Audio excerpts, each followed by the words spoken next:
Uh-huh. I just feel like I've been around the block, ripping up fantasy stock, working around the clock. Look at the view from the top. Researching rookies a lot? No, I just be listening to pods, yeah. One in particular, I'm just a messenger, let me just pass on the rock. Browning, brunning, pruning, pronouncing ain't what he's doing. What he's doing is not losing, but infusing you with new things. And there's Dennis the Bennett, yeah. The man is a menace, yeah. Building a dynasty, some of the finest things. Promise you, you won't regret it. Sly as a fox, cultured in pop. Give him his props. Here is a thought, here is a box. And you cannot compare them at all, so don't even try. Careful with the news, but when you use a take, I take up Tony Fire. I mean Dyer, because anyone else is a huge mistake. Whoa, fantasy round table, fantasy round table. Yeah. Fantasy round table, come take a look at the crown, baby. Hey, fantasy round table, fantasy round table. Woo. Fantasy round table, come take a look at the crown, baby. Go.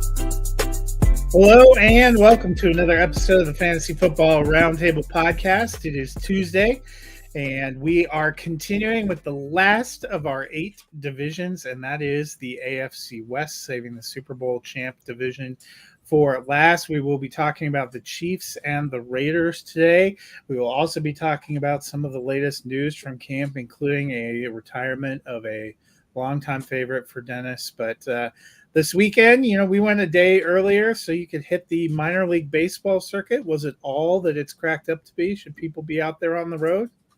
It was a phenomenal time. We had great seats. These little stadiums held between like 7,000 and 9,000 people behind home plate, and just you get to cheer. We went to a single A, a double A, and a triple A baseball stadium all around 3 different cities in Ohio: Dayton, Toledo, and Akron.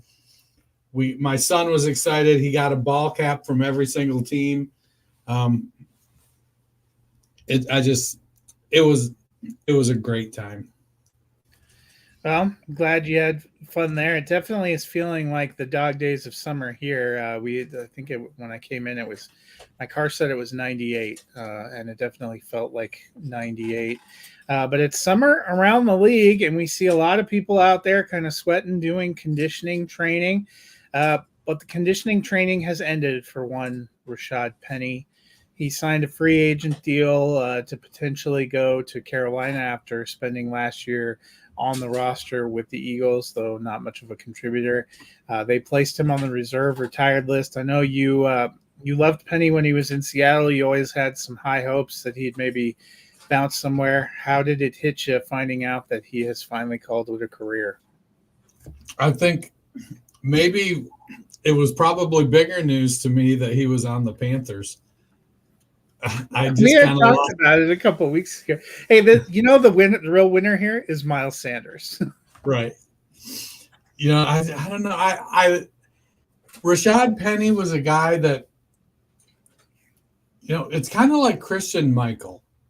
You've got all of this athletic talent, but you just can't put it together to play the game. Well, Michael, it was a function of, I think, very questionable vision, and Penny's, Achilles heel was injuries, like soft tissue injuries. He just could not shake. You see there are players that are on the injury report every week and never miss a game. Penny was one of those guys that was on the injury report 1 week and missed 6 games. You hate to call a guy, that big and strong soft, but from NFL terms, he just could not, he didn't, he seemed to lack the toughness. Good pass catcher, excellent speed, great size. I'm just going to sit around and think of what could have been. Yeah, we talked about some of the players that were holding out, looking for contracts. 2 of those got resolved right away on Friday, right after we had this discussion. Tua gets a 4-year deal, pretty massive contract extension, and then like an hour and a half later, Jordan Love essentially one-ups him and is actually now, they said, technically the highest paid quarterback, meaning also the highest paid player in the NFL. What big deals there I wanted to ask you, what do you think of those deals and the investment by the Dolphins and the Packers? And what do you think this means for Dallas, where, Dak and CeeDee Lamb are kind of hanging out?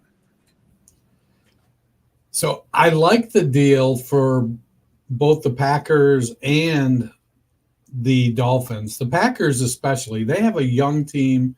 They've been building. I know they brought in Josh Jacobs, but they can essentially get out of his deal after this season.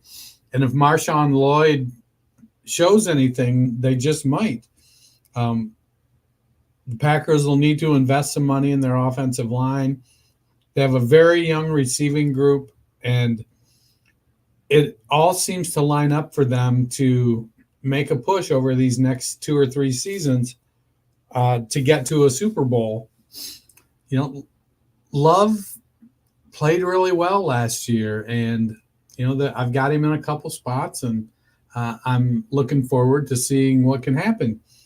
Tua, he's surrounded with, where Love is surrounded with a ton of weapons, Tua is surrounded with 2 exceptional weapons, maybe, arguably the best wide receiver in the game in Tyreek Hill. Jalen Waddle, who'd be the wide receiver 1 on 80% of these teams in the NFL. And then Devin Achane and Raheem Mostert at the running back position. He just has to execute the Mike McDaniel offense. And, there's all the time you'll see the argument about players being system players.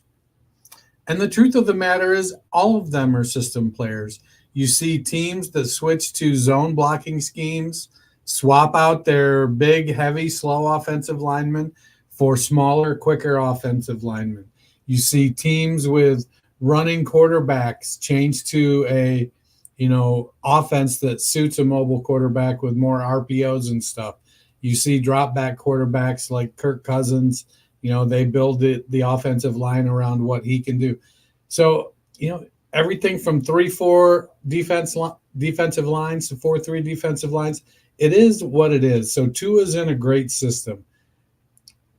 We've seen in New England what matching the right quarterback in the right system can do for a team. So I like it for Tua. I think he's locked in for the next few years. They've got an opportunity to make a run, and it kind of sounds like Tyreek Hill isn't knocking on the AARP door now. He's looking around and thinking, maybe we can win a few games.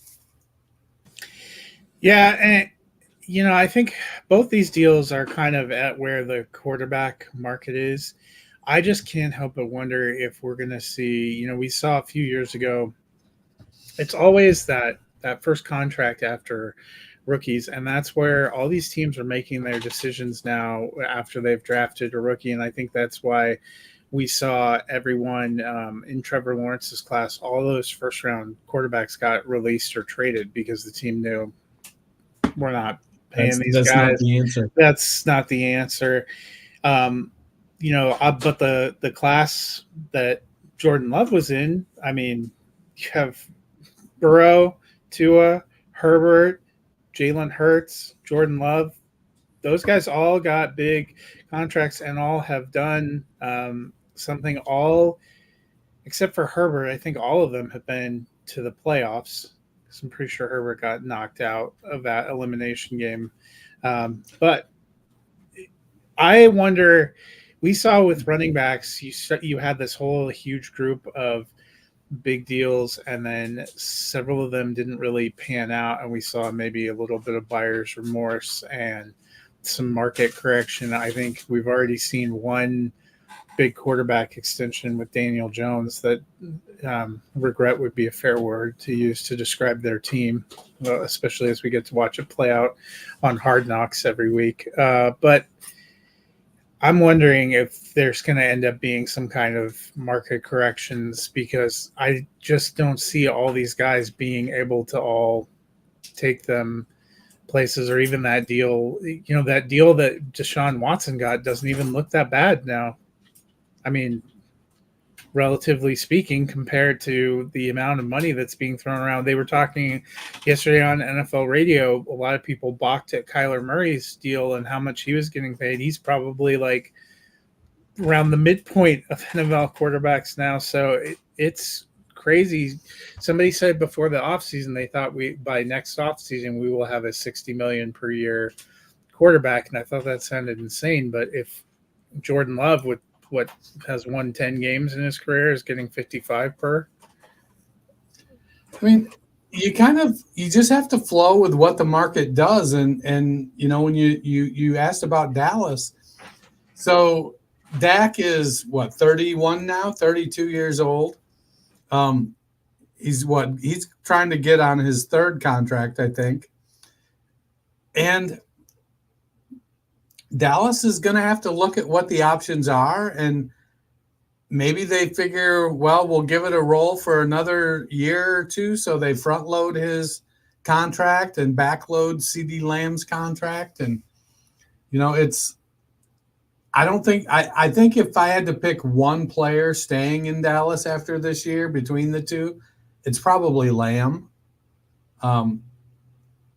But teams find a way. We've seen New Orleans manipulate their salary cap for year after year after year after year. Eventually, teams have to make a move. But if I'm Dallas, we've moved younger on the offensive line. We're not paying Tyron Smith. We let Tyler Baddish go. So we're getting younger there. We're running retreads at the running back position.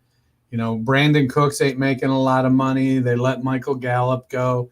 Jake Ferguson's on a rookie deal. They've got a couple high-priced defensive players, but they're piecing it together. And we saw the difficulty they're going to have in free agency when Jerry was like, "We're all in," and then he's like, "By all in, I meant like we're all in to watch what happens because we ain't got no money." Yeah, well, and they still have Micah Parsons' deal to do.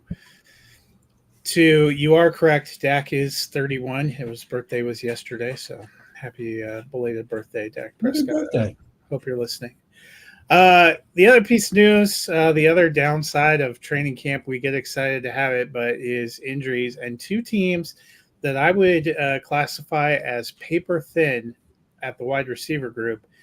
Both had wide receivers get carted off today. Roman Wilson left on a cart with an ankle injury for the Steelers. They said that they don't know how long he'll be out. And for the Saints, probably even worse, Chris Olave had to exit with a hip injury.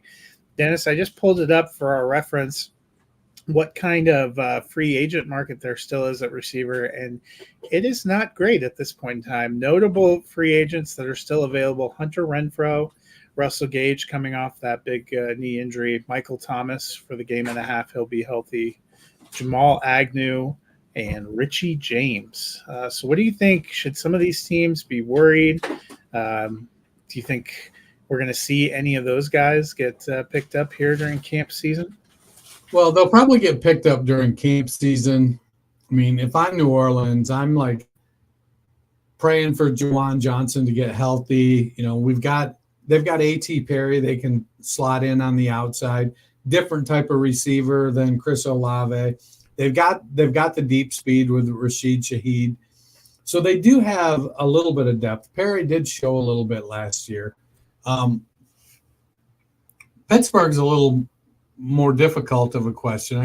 They've got Allen Robinson. They've got Calvin Austin. Allen Robinson's with the Giants now. Oh, they have that's right. Dan Jefferson, Scotty Miller, Quez Watkins behind George Pickens and Roman Wilson. That's what I was thinking was Van Jefferson, not Allen Robinson. Ultimately, the way the preseason rosters are set up, we're going to find teams that need depth, signing the depth after the third preseason games when cuts are made, because they can basically keep almost all of their players, their 90 players, through all three preseason games now. So there isn't that staggered cut down like there used to be. And to be fair, when it was staggered like that, you were cutting the shittiest players. So it wasn't like, you were finding people, but there'll be players available when cut time comes. So teams that need depth will be able to pick up some of the players you listed. Hunter Renfrow to Pittsburgh probably is the best fit. As an Ohio State fan, even I'm saying, stay away from Michael Thomas. Yeah, I think Thomas's best shot was probably if Sean Payton would have wanted to get him, but instead they went and got Josh Reynolds. Right. Well, that'll bring us to our preview, and I just have to say our first team we're looking at, if I was looking at some of these wide receiver desperate teams, I might be seeing if I could get like a second or a third round pick back for Sky Moore and convince one of them to take him, because he will probably be a little superfluous for them this year. The first up team is Kansas City Chiefs. Chiefs. Just a fancy word for bad? I mean, unnecessary. At least Kadarius Toney, they have returning kicks. The Kansas City Chiefs were 11-6 last year, first in the AFC West. They, much to my dismay, won the Super Bowl, their second straight Super Bowl victory. Among their departures, Jerick McKinnon, the running back, is gone. Marquez Valdes-Scantling, wide receiver, went to the Buffalo Bills. Willie Gay, linebacker, left. They traded L'Jarius Sneed, their corner, to the Tennessee Titans, and they lost punter Tommy Townsend. Among their additions, they brought in Carson Wentz to be the backup quarterback. They brought in an interesting wide receiver prospect in Marquise Brown, the veteran. They also added tight end Irv Smith.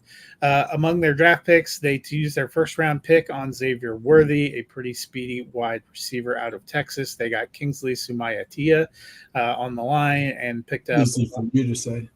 Yeah, not easy for me to say. They picked up tight end Jared Wiley and safety Jordan Hicks. Fantasy finishes last year, Patrick Mahomes, quarterback 8. Isaiah Pacheco was running back 15. In the receiver room, Rashee Rice saw 102 targets, got 79 passes, finished as wide receiver 27 as a rookie. Justin Watson was wide receiver 77.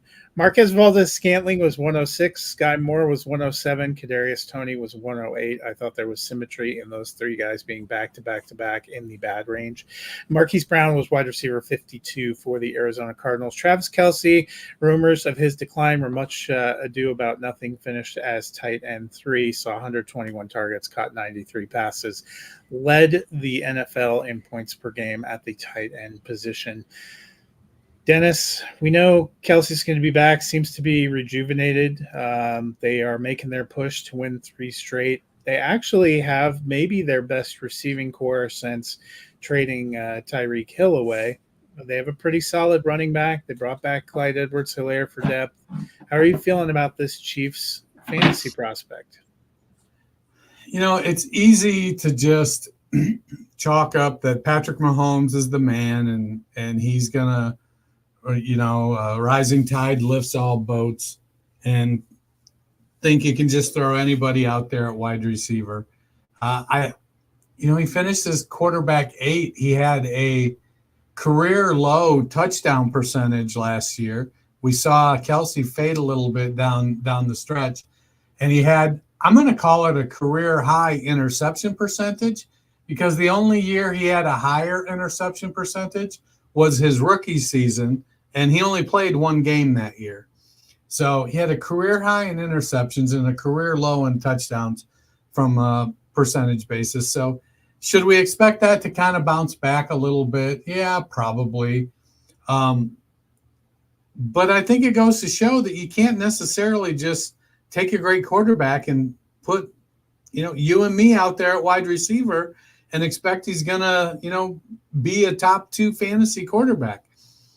Is he going to end up being one of these guys that's, we think he's got like QB1 talent every year, but he's QB 6, 7, 8, 9, 10 because of the talent around him, and the team wins lots of games and wins lots of playoff games. But for fantasy, he's just pretty good, not like elite. So right now, I'm still willing to bet on Mahomes being a top 3 quarterback. I think they did some nice things with the receiving core. Xavier Worthy, I do have a little bit of concern about his ability to track the ball and inconsistent hands.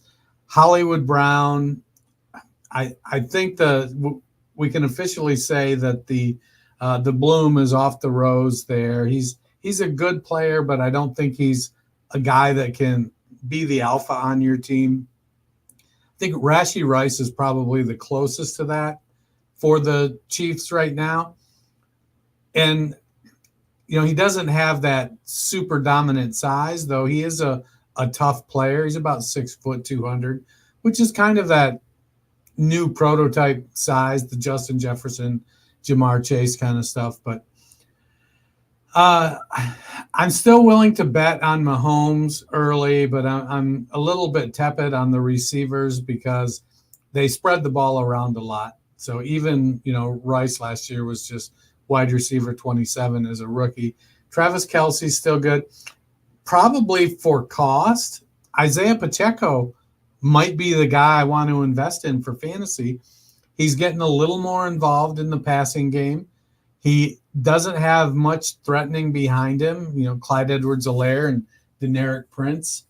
And while Prince, in the Garrett Price's nerd scores over at Dynasty Nerds, the year he come out, he had the best pass blocking grade of all the running backs in that class. He was an undrafted free agent for a reason. So could he be something? Maybe. But I'm still willing to bet on Isaiah Pacheco as a mid-level RB2 with low-end RB1 upside at his cost. Yeah, I think Mahomes, takes a hit in terms of touchdowns and probably some of his other things. I mean, some of his interceptions, too, we saw several times, were those dudes popping balls in the air. Kadarius Toney looking directly at you. So I think I would agree with you. I'm not bullish on any of the three receivers, Brown, Worthy, or Rice, being, like top 25 guys. And I think they'll all hurt each other a little bit, but I think the cumulative group of them is going to be a million times better than the cumulative group he had before. Because, Justin Watson was essentially their second most reliable wide receiver coming in there at wide receiver 77.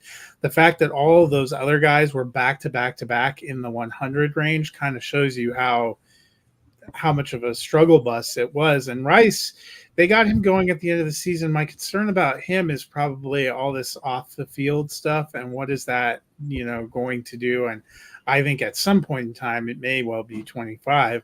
He's getting some kind of decent sized suspension once all these legal things play out. Marquise Brown doesn't need to be the alpha. They don't need any of those guys to be the alpha because their alpha is Travis Kelce. In terms of week to week, the guys that I'm definitely starting, I like Pacheco as a mid to high running back 2. I still like Kelce as a tight end 1, and I still like Mahomes as a QB 1.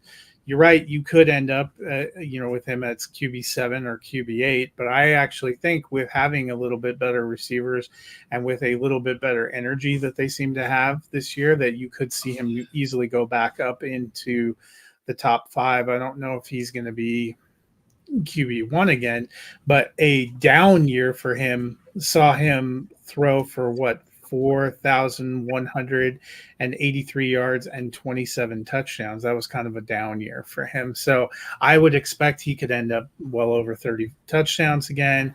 I think he could end up closer to 4,500 to 5,000 yards. And it doesn't take a whole ton when you're looking at the overall scoring for quarterbacks to, between QB5 and QB8. I can pull up the difference. Hey, we got a little breaking news. Yep. The Bears just signed DJ Moore to a 4-year, $110 million extension with $82.6 million guaranteed. Well, so Caleb Williams has got his number 1. I figured that they were going to keep him and Odunze long term. I feel like Keenan Allen's probably of this year. We kind of talked about that. So Patrick Mahomes had 294.2 total points. I got to move Christian McCaffrey out of here. I forgot I was looking it over. I'm like, why is he not where I expected? Quarterback 5 was Jordan Love, 330.1 points. So that's about 36 points different. If you figure he gets a few more touchdowns and a few more yards, that doesn't seem out of the realm of possibility. And, maybe cleans up the interceptions. You are right. That is one of his higher. I remember so many games where those interceptions not necessarily his fault, just because of the horrendous play he was getting sometimes a wide receiver, which hurts me to say because I am no Kansas City fan. But speaking of Kansas City, they were 11-6, a little bit more mortal in the regular season, but they still won the Super Bowl. I don't think the AFC West is very good. I think that the Chiefs are for sure going to win the AFC West again. I think they're going to be a top 3 seed in the AFC again. Yeah, I've got them as the number 1 seed in the AFC. Granted, I can probably go through. It looks like I am actually missing one game for Buffalo. So Buffalo, who's the 2nd seed. I like Kansas City. I think I've got them in 14-3. Again, I did these a couple weeks ago, kind of a quick and dirty. So they're probably more 12-5, 13-4. Maybe even 11-6 again this year. But I think their defense has come on. I think they're a little more comfortable winning ugly than they used to be. And if Kelsey plays like he did down the stretch, they're going to have to be very comfortable winning ugly. So I've got them, the number 1 team in the AFC. I think they're going to be a good team again. I don't know how much longer Andy Reid coaches, but I don't think I'd be surprised if he lasted as long as Mahomes is likely to last. I'm pretty sure I had them at 12-5 too. I think I had them number 2 in the AFC. It's not pulling up for me right now, but I think their defense may take a little hit with Snead and Willie Gay leaving, but their offense will be a touch better. And the one thing that I will say, they are in by far the weakest division in the AFC, possibly the weakest division in the NFL, which is certainly going to be a boon to them. All right, so the Buffalo game I didn't have picked was Buffalo versus New England, and so I gave that to Buffalo in Week 16. So that puts Buffalo at 14-3, winning the tiebreaker with Kansas City, pushing Kansas City down to the 2nd seed. So you have some of the records a little higher than I did. Well, again, it was just a quick and dirty, and looking at I've got Buffalo beating the Ravens at home in Week 4 and Buffalo beating the Ravens on the road and beating the Texans on the road back to back in Weeks 4 and 5. Those could both go the other way pretty easily. So let's move on to our second team for today, which was the 2nd place finisher in the West. That was the Las Vegas Raiders. Kind of a tale of 2 seasons for them. They started out a little bit rough, released Coach Josh McDaniels in October. I actually think it was right about Halloween, if I recall. He got the news while he was out trick-or-treating with his kids. About 18 months too late. Yeah, probably. They ended up finishing pretty strong with interim coach Antonio Pierce. They finished 8-9, 2nd in the AFC West. Had some hallmark wins, including a big win over the Chiefs in December. But that was enough to get Pierce the full-time gig. Among their departures, quarterback Jimmy Garoppolo is gone. He went to the Los Angeles Rams. Running back Josh Jacobs has gone to the Green Bay Packers. They lost Jermaine Illuminor. Their offensive tackle went to the New York Giants. And Jerry Tillery, the defensive tackle, went over to the Minnesota Vikings. They brought in Gardner Minshew, a veteran quarterback, will be competing, I would assume, with Aiden O'Connell. They added veteran running back Alexander Madison to give them a little bit of a duo there with Zamir White. They brought in veteran tight end Harrison Bryant. And probably their biggest pickup was defensive tackle Christian Wilkins, who comes over from the Dolphins, gives them kind of a a big rock there in the middle of their defensive line. In the draft, they used their first round pick on tight end Brock Bowers out of Georgia. They also got Jackson Powers Johnson at center, and later in the draft picked up a running back prospect in Dylan Laub.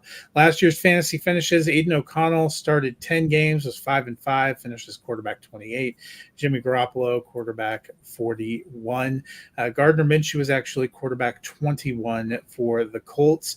Josh Jacobs finished as running back 28, missed the last 4 games of the regular season. Zamir White finished as running back 55, started those games, but both Jacobs during the 14 weeks that he was available and Zamir White during the 4 weeks he was available were top 12 running backs during those respective stretches. Alexander Madison was running back 38 for the Vikings.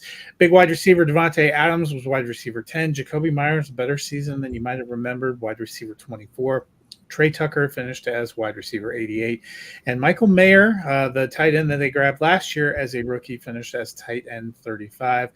A lot of questions for the Raiders. Who's going to be their quarterback? What's going to happen with their running back room? And what is happening at tight end?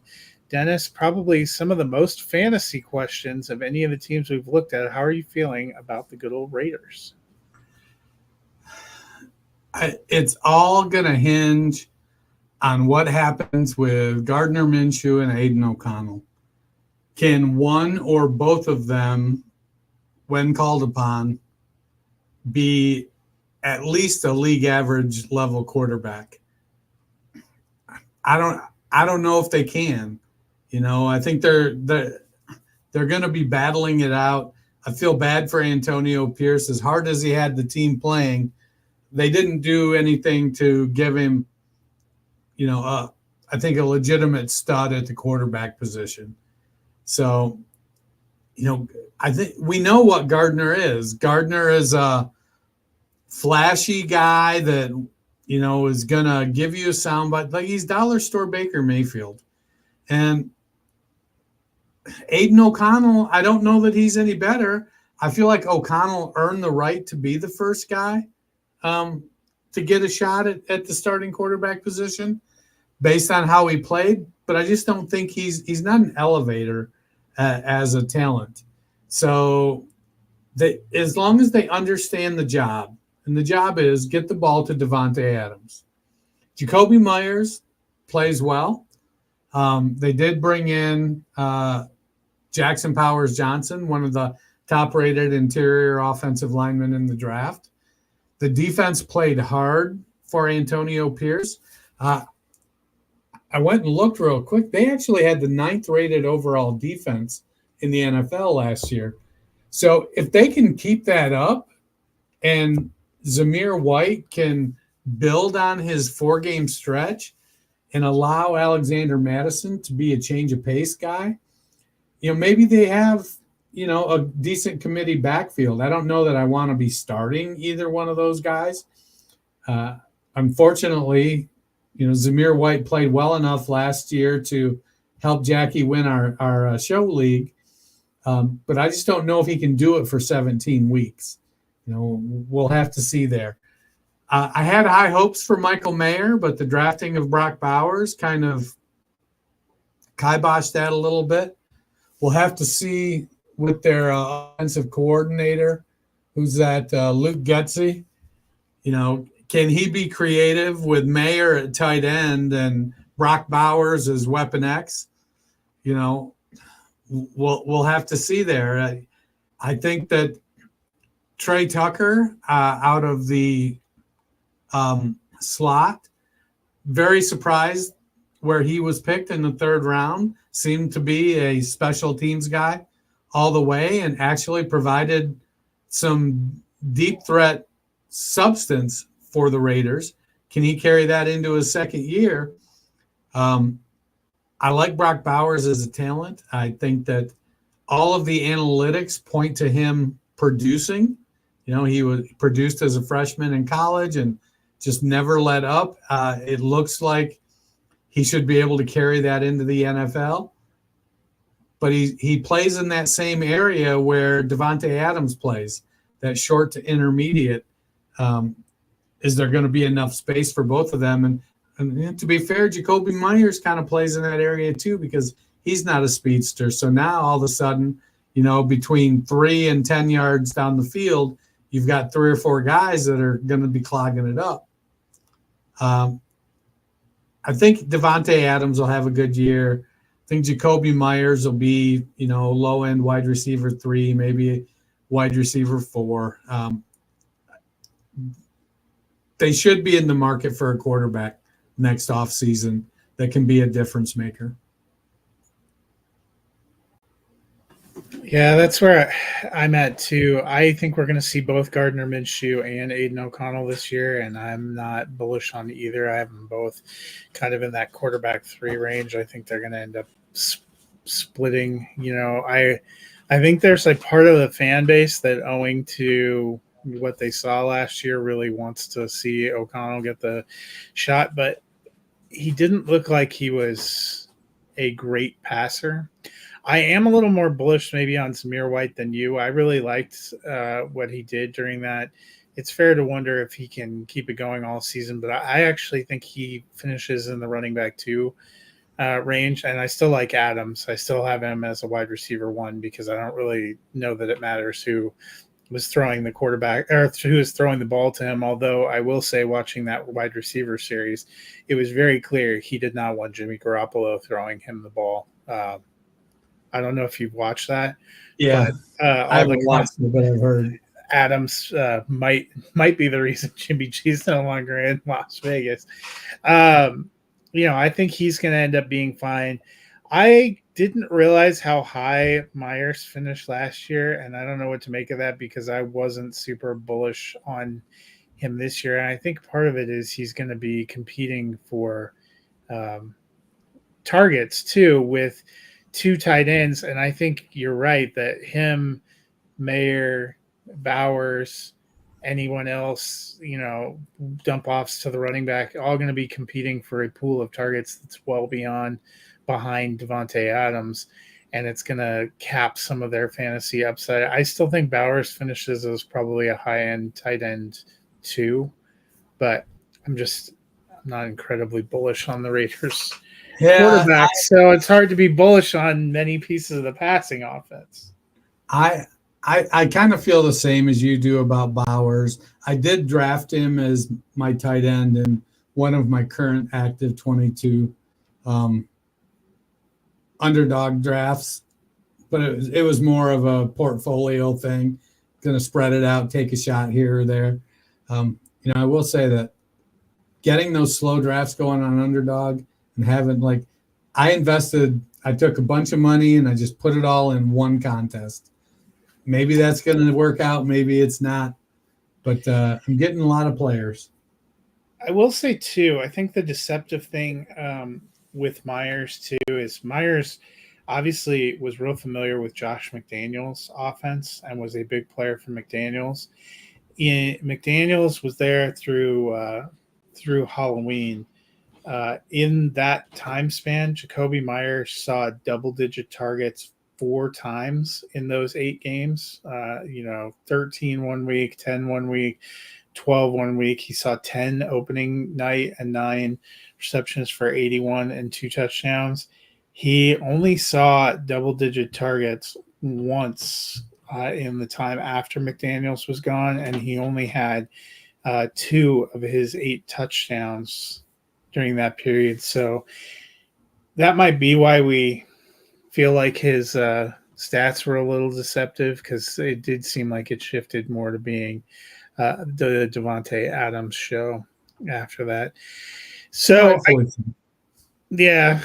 I've mentioned I don't think the AFC West is that good. I think the Raiders are probably somewhere between 5 to 7 wins. Second or third in the division, depending on how they match up with the Chargers. I like Antonio Pierce. I was glad he got that job. I just think it's a team that needs a couple of things to be able to be a winning team. Not the least of which is a quarterback. I mean, first and foremost is probably a quarterback, unless we're all going to eat it on Aiden O'Connell, and he's the second coming of Brock Purdy. Right. I've got them at 4-13, finishing fourth in the division. Same record as the Broncos, but behind them on tiebreakers. I want them to do better because I want Pierce to be able to stick around. And if they go 4-13, there's a good chance that Pierce gets shown the door. The NFL teams are a lot less patient with their coaches. They're a lot less patient across the board nowadays. And whatever it was that led to that, it is what it is.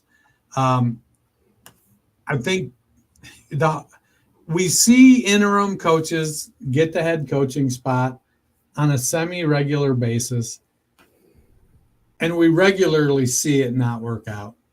And I just feel like the cards are stacked against Antonio Pierce. So I'd like him to do well, but without a quarterback, I don't think there isn't a player on the offense that can put the team on their back and carry it. That has to be a running back, has to be a quarterback. If the quarterback can't do that, it doesn't matter how good your stud wide receiver is, you're still going to end up losing more than you win. Maybe Max Crosby and Pierce rally the defense and they step up and they keep games close, make some plays. If the defense becomes a turnover machine, it could be they could win 7 or 8 games, and that would be great. I'm not hopeful. Yeah, I mean, I'm not hopeful about any of the AFC West. I think the Chiefs lucked out in that standpoint. We will wrap up with the last 2 teams that need to be previewed. Well, that we're going to preview. I don't know if either needs to be previewed. And that will be the Denver Broncos and the Los Angeles Chargers. That'll be coming on Friday. Dennis, we actually have a football game on Thursday night, so we will be talking about that a little bit too. We will not get to see Caleb Williams. The Bears have declared they will not be playing any starters. And you know what? I doubt the Texans are playing any of their starters either. So it is going to be the best Tyson Bagent versus Davis Mills matchup that we're going to see all season. But if people, aside from that, need something to fill their time, what can they do? They can go to their favorite podcast platform and type in the Fantasy Football Roundtable podcast. Seek that out. Hit that subscribe button. Give us a rating and a review. Move us back into the top 200 in Singapore. It helps us a ton. And, if you're out and about the next 12 days and you're looking for some rock and roll in the Midwest, check out Black Powder. My son's band is touring around the Midwest. They're in Cincinnati tonight, Bowling Green, Kentucky tomorrow, Indianapolis Thursday, St. Louis Friday, Quincy, Illinois Saturday, Chicago Sunday. Then they have a day off. So go to blackpowderband.com, check them out, buy some merch, support indie music. And if you're in Paris, that's the place to tell everyone you meet from all these different countries about the show, so that you can not just Singapore where we want to climb the charts, Italy, Uzbekistan. I mean, there was a whole bunch of countries there for the Olympics. That's a great time to go let them know. So if you're down in Paris, make sure you spread the word. And I love Gojira. I saw him up in Cleveland with Caleb at one of his favorite bands. Put on a fantastic show. Hail Satan.